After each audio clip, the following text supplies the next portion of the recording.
이건 공부 근성이 잡히도록 도와주는 굉장히 좋은 전략이거든요. 그리고 이것을 공부 신호로 만들 수도 있는 게 있어요. 바로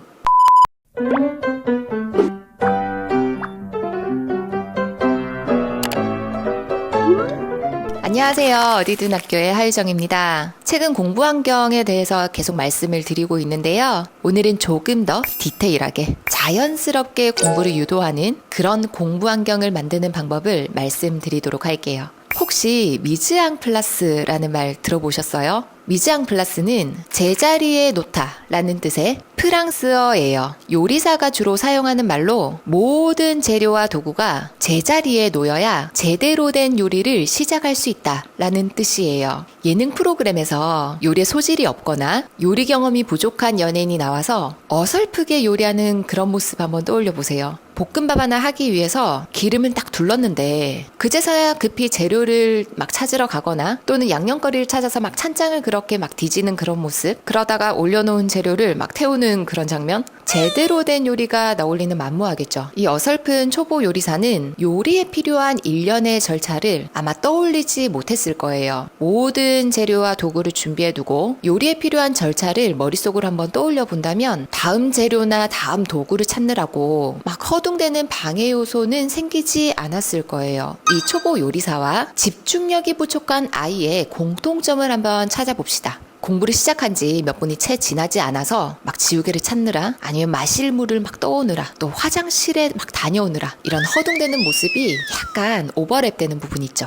일련의 학습 과정을 머릿속으로 그려봄으로써 필요한 것들을 미리 준비해 줄 수 있는 그런 능력은 비단 요리뿐만 아니라 학습에서도 미즈앙 플러스가 필요해요. 이 학습에서의 미즈앙 플러스는 무엇일까요? 바로 공부 미리 준비해 두는 거죠. 인간의 행동은 특정 어떤 신호로 도출되는 것들이 많아요. 예를 들어서 이런 거죠. 우리가 자기 전에 핸드폰을 머릿맡에 두고 잤어요. 아침에 눈 뜨자마자 뭐 해요? 손에 핸드폰이 아마 바로 잡힐 거고, 잡히자마자 지난밤 세상사 탐색 바로 들어가는 거죠. 뉴스를 검색하는 사람도 있을 거고, 유튜브를 바로 켜시는 분도 계실 거고, 아니면 남들이 간밤에 올려놓은 SNS를 검색하면서 뒹굴다가 야, 지금이 이럴 때가 아니야 하면서 이성의 호통 소리를 그때서야 듣고 벌떡 일어나서 허겁지겁 막 챙겨가지고 아침을 준비하시는 분 계시잖아요. 이 공부라는 행동도 마찬가지예요. 행동이 시작되는 그 신호를 만들어야 돼요.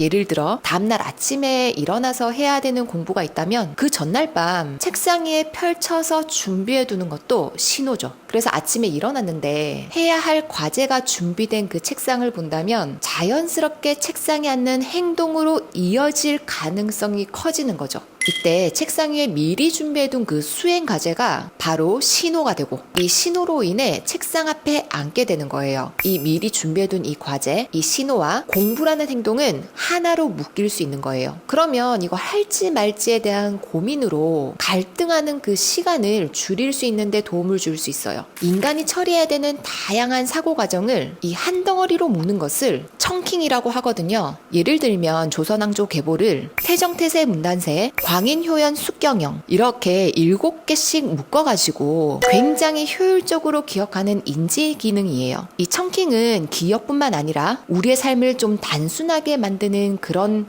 방법이기도 한데요. 우리가 밥을 먹고 양치를 할 때 그래 먼저 욕실로 가야지, 가서 칫솔을 들어야지, 치약 뚜껑 열어야지, 적당량을 짜야지, 앞니부터 닦을까 뒷니부터 닦을까, 이런 진지한 생각하면서 그렇게 행동하시나요? 아마도 의식유관리한 행동보다 무의식적으로 한 행동이 훨씬 더 많으시죠. 바로 이 청킹이 모든 과정을 하나의 기억으로 묶기 때문이거든요. 물론 바람직하지 않은 청킹도 있어요. 눈에 보이는 핸드폰 집어들고 알고리즘이 안내해주는 곳으로 이미 막 들어가서 열심히 탐색을 하는, 이것 또한 의도하지 않은 청킹이에요. 어쨌든 앞에서 소개해드린 미즈앙 플러스도 아이가 공부를 하기 위한 일련의 과정을 미리 준비하는 것이기 때문에 이 공부 신호를 마련하는 것이자 하나로 묶는 청킹의 과정이기도 해요. 이건 공부 근성이 잡히도록 도와주는 굉장히 좋은 전략이거든요. 그리고 이것을 공부 신호로 만들 수도 있는 게 있어요. 바로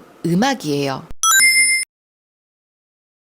하루는 집에서 특정 재즈 음악이 나왔어요. 그런데 갑자기 저희 집 아이들이 엄마 숯불에 고기라도 구워 먹어야 될 것 같아요. 이러는 거예요. 아니 갑자기 웬 고기야? 라고 말을 하니까 아니 이상하게 이 음악을 들으니까 고기가 생각이 난다는 거예요. 네, 고기를 구울 때마다 제가 틀었던 노래였던 거예요. 그리고 제가 가수 치즈를 좋아하는데 어느 날 그 가수의 음악이 막 흘러나오니까 애들이 엄마 오늘 잡초 뽑으러 가야 되겠어 막 이렇게 이야기를 하는 거예요. 네, 그 노래는 제가 집에서 애들이랑 잡초를 뽑을 때마다 노동요로 틀었던 노래였던 거예요. 음악과 특정 행동을 무의식적으로 애들은 연결하고 있죠. 저는 수업 시간 중에 특히 창작 활동을 주로 하는 그런 활동 중에는 아이들에게 잔잔한 음악을 틀어주거든요. 그리고 아침 독서 시간에는 애들한테 책 읽어 라는 지시 대신에 잔잔한 음악과 함께 제가 책 읽는 모습을 보여줘요. 그러면 아이들은 음악과 그 본보기라고 하는 신호로 무의식적으로 받아들이고 본인의 행동으로 도출하죠. 미술 시간에 활동 설명이 다 끝나고 나면 활동이랑 걸맞는 음악 틀죠. 그러면 음악과 함께 아이들이 조용히 활동에 몰입하는 것도 하나의 음악이 신호였던 거예요. 지시나 강요하는 교사나 부모, 또 강요에 막 따라야 되는 학생이나 아이도 없어요. 할지 말지와 같은 그런 스트레스나 고민 없이 그냥 자연스럽게 행동하는 거예요. 이게 바로 행동의 신호로 음악을 활용한 경우예요.